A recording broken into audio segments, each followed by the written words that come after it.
Yo, what's going on YouTube? It's your boy Jan Moses, back here to show you guys my lineup for King of the Court, which is starting in a little over an hour from now. I don't really make videos like this all that often because I haven't really played much King of the Court this year. But I have been playing more King of the Court recently, especially whenever we've had these awards that we can earn for events like, not as much this season, but in previous seasons, playing 3 King of the Court games would get you like a Dark Matter collectible that you could use in the exchange for a particular festival. We don't have that this season, unfortunately. Just playing 3 games will get you a super pack, which is going to most likely just give you a Galaxy Opal player, which, I mean, isn't really moving the needle for anybody, given that we're in mid-July, basically, at this point. But if you're able to win a few games, then you're at least able to walk away with a GOAT card. You can see right here, winning enough games to get you in the top 50% will get you a Dark Matter premium option pack and a single GOAT festival card, which is not too bad. I'm debating at least giving it a shot because I have a little bit of time this afternoon to at least hopefully play enough to get 3 wins. That's my hope. 3 wins will hopefully be good enough to get me into the top 50%. I have placed in the top 10% a few times, like maybe 2 or 3 times this year when I've played. I think I've only played in King of the Court like 5 or 6 times maybe. And the majority of the time I can't even finish it because honestly, and I don't know if it's the same for you guys, I just can't sit down and play King of the Court for 3 to 4 hours straight. It's just mind-numbing, especially as you get later on into the tournament and you're playing against these God squads, against people that are just off-ball switching you. It's just not fun at that point. And, for me, finishing top 50% is pretty decent, especially considering top 10%, you only get 1 more GOAT card, and then you're still picking from Dark Matters. You know what I mean?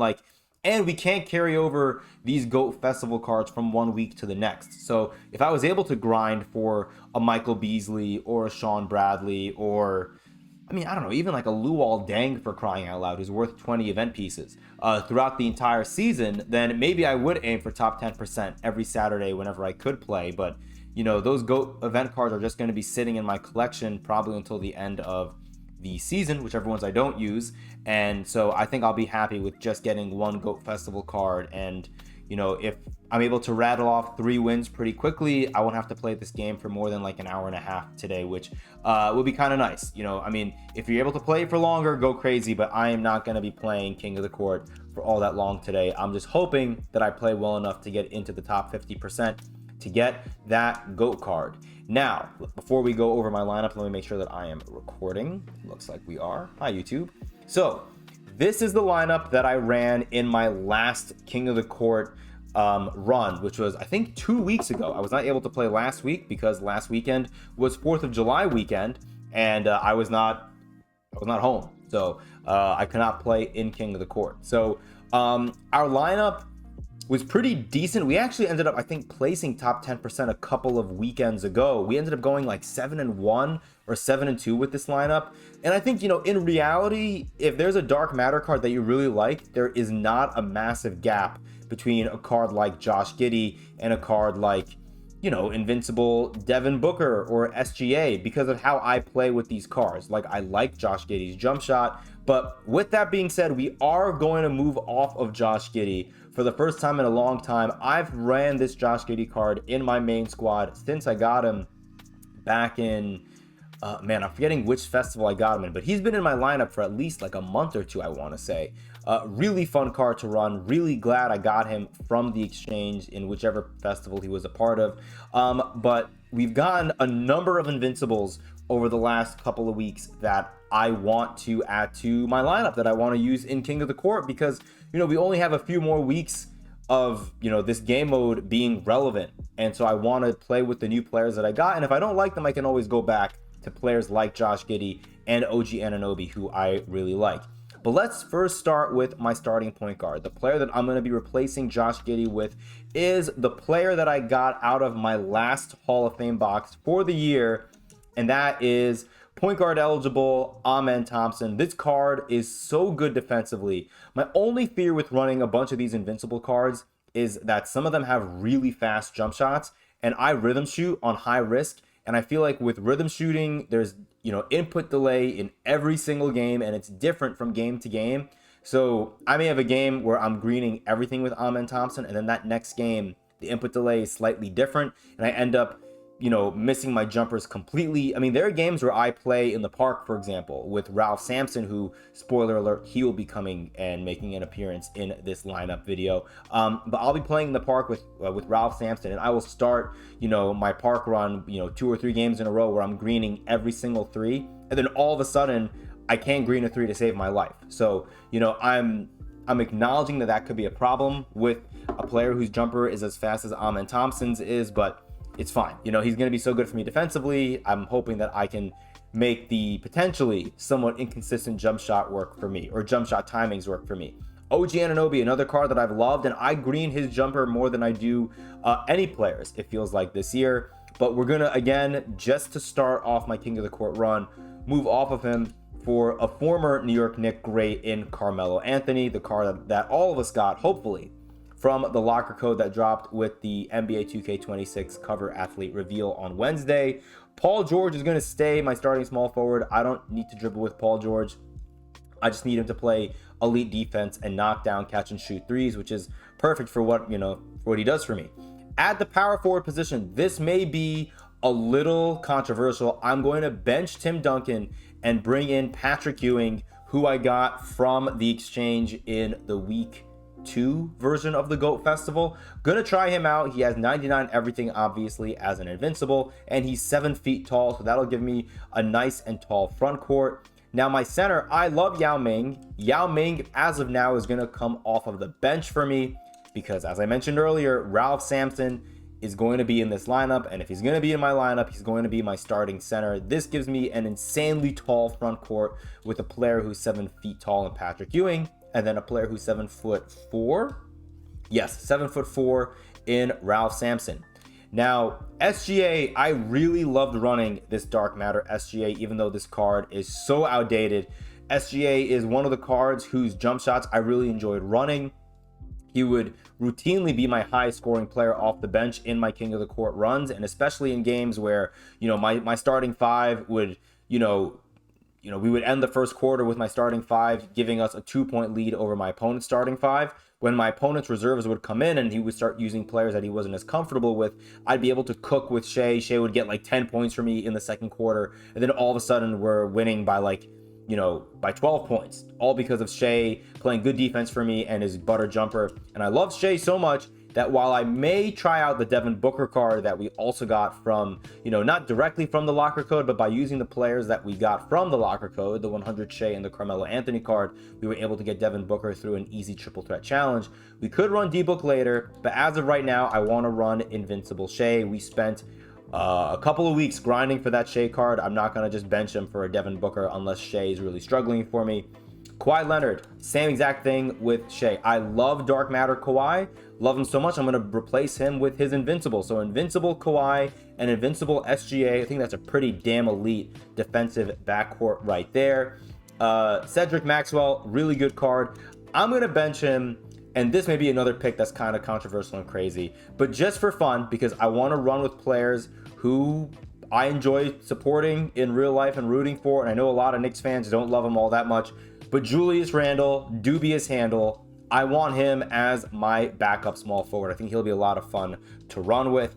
At the power forward position, this is where I have a few questions because, I love Danny Manning. His jumper is elite for me.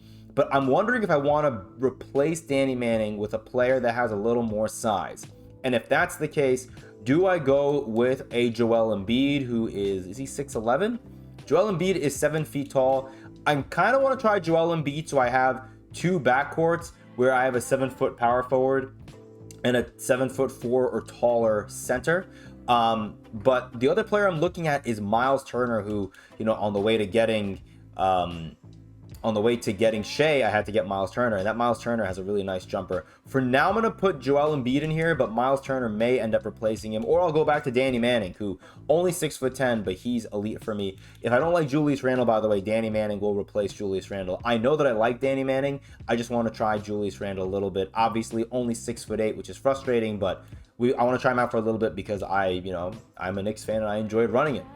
Now, these three spots off the bench are interesting to me. I like having Andrew Bogut and Maurice Spates here because there are games I play where my opponent will run Andrew Bogut as their starting point guard and they will just post up my starting or my backup point guards the entire game. Being able to go to having, Andrew Bogut come in a pinch to make my opponent kind of question what he wants to do on offense is really nice. And so as of right now, I am kind of leaning towards keeping Maurice Spates and Andrew Bogut. If I were to bench these guys and replace them, I'd probably bring Miles Turner in here and then Dark Matter, Kenyon Martin here. But what I will do is I am going to replace GOAT Kyrie Irving. He is a fun card to run, but I think I want to give Devin Booker some run here just to see. Cazzie Russell is the fun card to run, and I will show you guys very quickly as, just to give you guys a second here to look at. This is my new King of the Court lineup. It's crazy. We went from like one or two Invincibles to like, what is this? 8 Invincibles. 5 in my starting lineup, 3 off the bench. It's insane. This is my Knicks King of the Court lineup, which I really like. Should I bench Jalen Brunson for Cazzie Russell or even Walt Frazier just to get a little more size out there? Absolutely.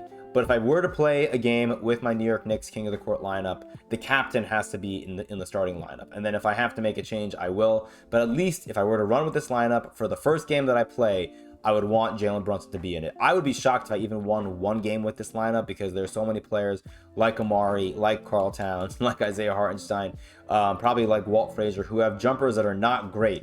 My starting 5, I think I like all their jump shots. I mean, Brunson's jumper is okay, but this bench lineup, I mean, my God, if it's not OG Anunoby or RJ Barrett shooting the ball, it's going to be rough. Really, really rough. So we may end up eventually, if we run this lineup, run Cazzie Russell over Jalen Brunson.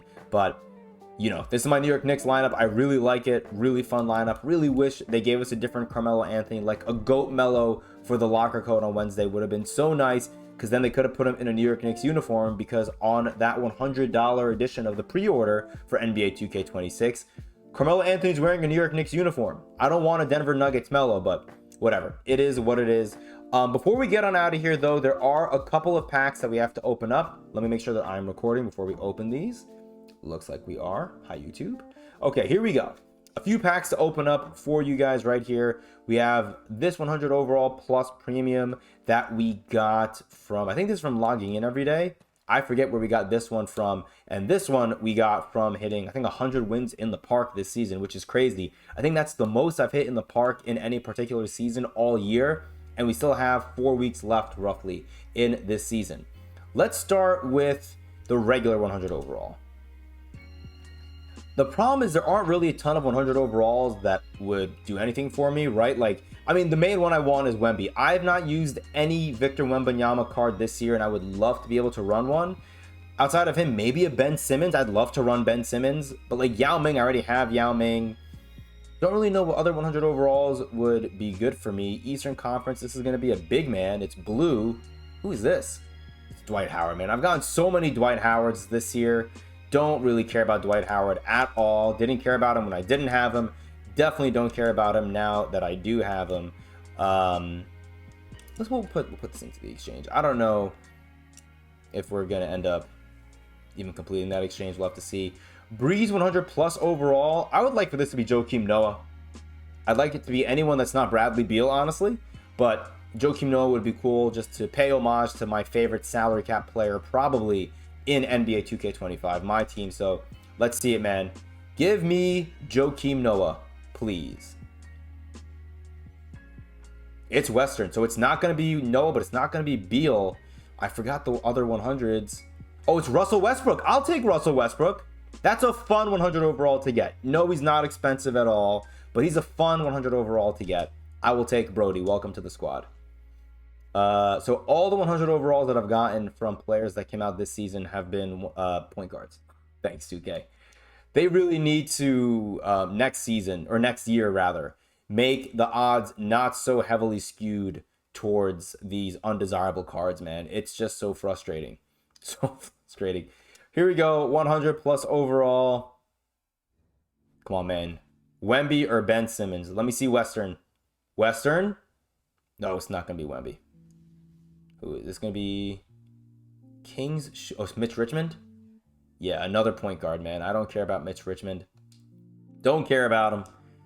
Don't care about him at all. Well, none of those players that we got, unfortunately, will be doing anything for me in my lineup. I mean, I don't think Russell Westbrook is going to see any time for me over an invincible D-Book. And again, I want to keep these cards because, you know, they're insurance in case my opponent brings out a really tall point guard like an Andrew Bogut on their team and ends up posting me up. So got to be ready for all scenarios. But yeah, this is my lineup. Really looking forward to running with it, and hopefully they do really well for me, man. I don't know. I mean, it'll be my first King of the Court running with 5 players that are invincible. So that's pretty damn cool. Pumped to run the starting lineup. Hopefully they play really well for us. Yeah, that's all I have for you guys. Really appreciate you guys rocking with me. Until next time, whenever that may be, I'll see you later.